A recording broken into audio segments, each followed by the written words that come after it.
nos ha contactado nuestro amigo Leonardo Jaimes, el desconectado desde Colombia. Es un sujeto que ha tenido la buena idea de grabar todos los programas y de subirlos al YouTube. Esto es interesante porque permite que si usted alguna vez no estuvo atento a un programa, no tuvo ocasión de escucharlo, lo puede buscar ahí.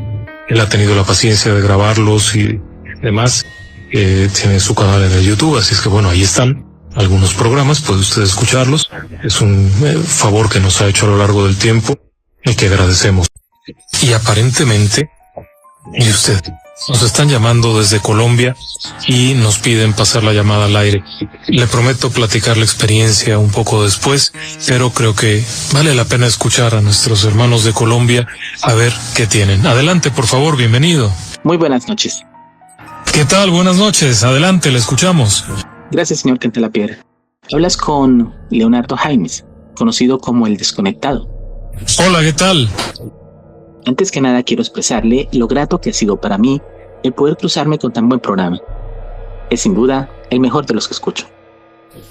Muchas gracias. Y bien, quiero compartir con ustedes una anécdota que está relacionada con la temática de hoy, las experiencias paranormales. Adelante, le escuchamos. Bien, para darles un contexto, eso sucedió hace 8 años, en el 2010. Por aquel entonces trabajaba en una litografía. Nos llegó un archivo enorme con hojas impresas, manuscritas y tipografiadas que debíamos digitalizar en poco tiempo para crear un libro. Para facilitar el trabajo, los jefes nos permitieron llevar parte del material a nuestras casas. De esa manera alcanzaríamos a entregar el proyecto a tiempo. Así que nos pusimos manos a la obra y esas noches estuve trabajando en este proyecto. Soy alguien que está acostumbrado a trasnochar. Como ustedes saben, desde hace más de una década es que realizo las grabaciones para mi canal. Por lo que el desvelarme, para mí, es cosa de todos los días.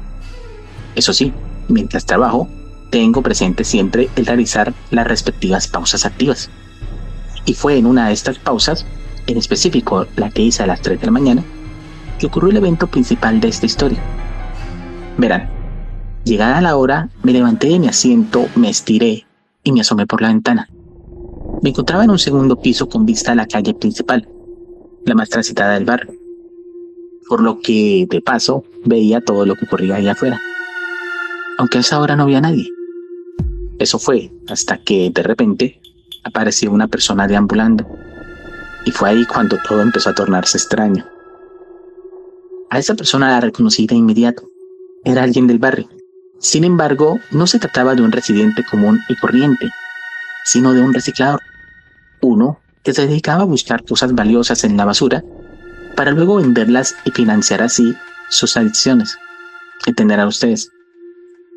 Y que además tenía una muy particular forma de caminar. Esto debido, tenía entendido, a un accidente en la cadera que sufrió en la infancia. Bueno, sin duda alguna se trataba de esa persona. Y en realidad no era extraño verlo a esa hora. Lo extraño aquí fue que mientras lo observaba, noté que el ambiente empezó a cambiar. Primero, el silencio se hizo total. Fue como si el tiempo se hubiera detenido. En realidad no se movía ni una sola hoja. Y se veía raro ver a esa persona ahí, de pie, inmóvil. Resulta que en donde él estaba parado, seguían unas casas, y tras esas casas había un bosque que se extendía a lo profundo en un abismo.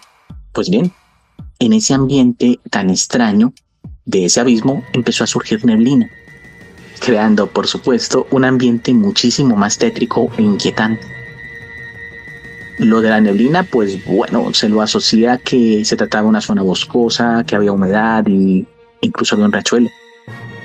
Pero lo de esta persona parada ahí, inmóvil, a pesar del cambio de atmósfera y de temperatura, pues me empezó a incomodar. Se le veía como si estuviera en trance. Y si bien llegó caminando, no entendía el por qué detuvo su paso justo cuando estaba al frente mío. Y ahí se quedó como una estatua, con la mirada perdida. No sé si es que estaba bajo los efectos de alguna droga o de bebidas alcohólicas, pero no se movía. Y no lo hizo sino hasta que notó mi presencia. Y es que sí, se percató de que yo lo estaba observando desde la ventana en lo alto, y entonces se movió. Pero no se fue lejos, se sentó ahí mismo.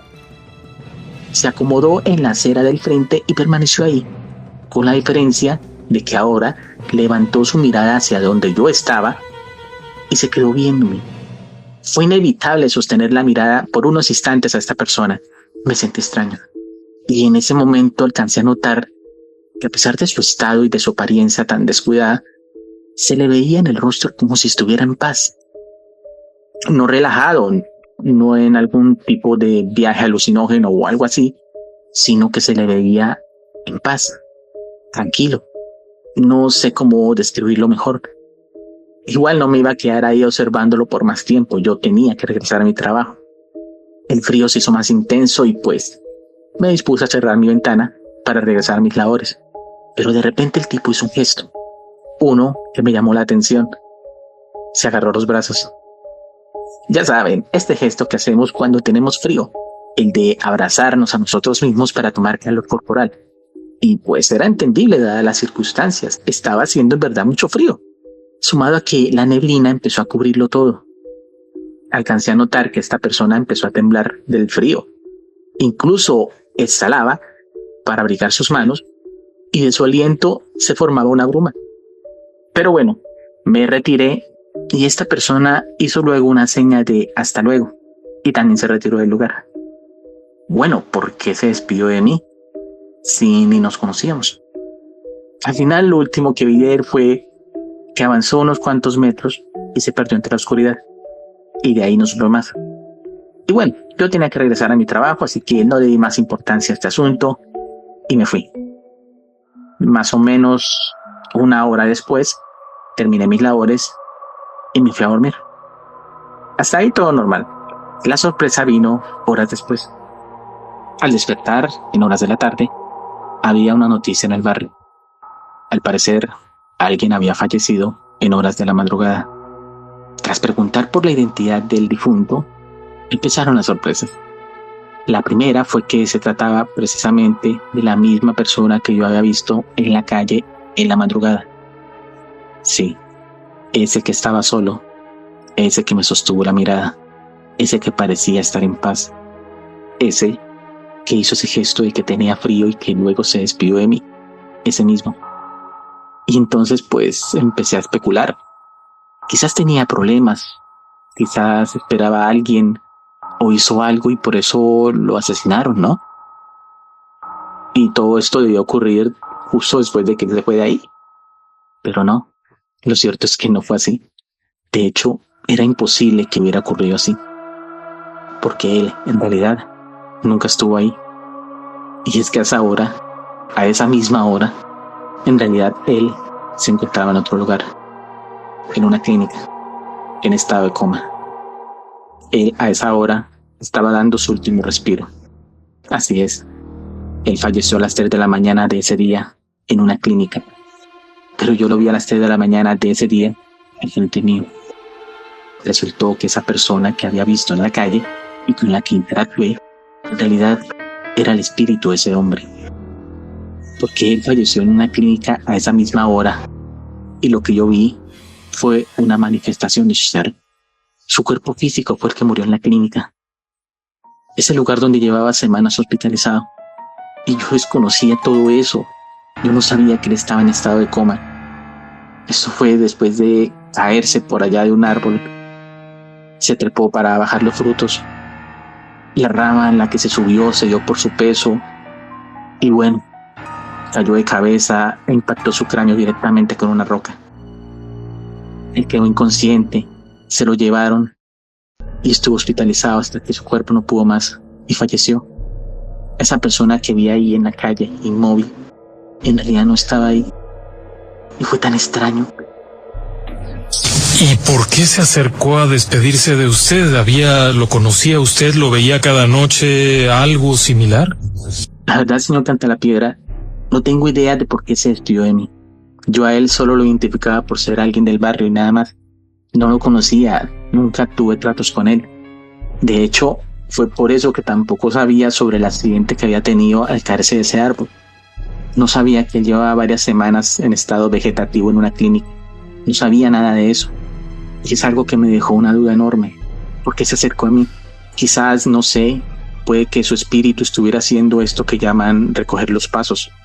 Y es que a esa hora en el barrio yo era el único que estaba despierto. Así que quizás no le quedó de otra que manifestarse despidiéndose de la única persona que estaba ahí, o sea, yo. También me quedó la inquietud de la hora. Esto de las 3 de la mañana. Una hora que, como es bien sabido, está cargada de muchísima superstición. Por algo es que la llaman la hora muerta, ¿no? ¿Será que su aparición tendría que ver con esto? Otra cosa es que no se manifestó como los típicos fantasmas que nos muestran en las películas. Estos que van con sábanas blancas y entre gritos y lamentos. No. A esta persona la vi no como una masa transparentosa, gaseosa, flotante, sino que lo vi como una persona normal, de carne y hueso. Incluso proyectaba sombra. Incluso cuando exhaló, pude ver su aliento en forma de una bruma, producto del frío. De alguna forma se materializó completamente. Es un clásico fantasma del adiós, ¿no cree usted? Así fue. Y fue sin duda una experiencia impactante e inolvidable. Y muy particular porque se trató de alguien que quiso despedirse de un vivo antes de partir. Fuera el que fuera, así no nos conociéramos, pero se quiso despedir. Entonces ya le tocó vivirlo. Pues, señor Cantalapiedra, como usted sabe, escucho y grabo programas a diario de índole paranormal. Llevo más de una década haciendo esta labor a diario, sin falta. Y no puedo negar que sí me han sucedido diferentes situaciones que pueden catalogarse como paranormales, pero no algo tan cercano como esta experiencia. Porque es que aquí interactué directamente con un difunto. A pesar de que estuvimos alejados, interactuamos. No sé si el hecho de estar inmerso en esta temática haya influido a que él se pudiera manifestar, pero ocurrió. Pues vaya, sí es un tema que puede haber cierta influencia por estar escuchándolos, pero de entrada más bien yo creo que es una facilidad, una sensibilidad especial que le permite esto. Tiene razón, señor Cantalapiedra. Quizás mi capacidad para percibir lo paranormal no se deba solo a los programas que grabo. Pues, mi estimado, yo le agradezco muchísimo, Leonardo, la llamada, pero tenemos que salir del aire ahora. Le agradezco mucho y espero tener una comunicación próxima para seguir platicando. A usted, señor Cantalapiedra, y a su equipo de trabajo y al auditorio, muchísimas gracias por permitirme ser la última llamada de la noche y poder compartir con ustedes esta anécdota. Muchísimas gracias, un abrazo por allá. Seguiremos en contacto. Un abrazo desde Colombia. Desde Colombia, platicándonos una experiencia, y sí, nos está describiendo. Es interesante esto del fantasma del adiós porque no necesariamente se despide de la persona más querida, sino de quien lo puede ver. Un saludo a Carlos Pérez, que está en Brooklyn. Un abrazo hasta por allá. Muchísimas gracias por habernos acompañado. Nos tenemos que despedir. Buenas noches.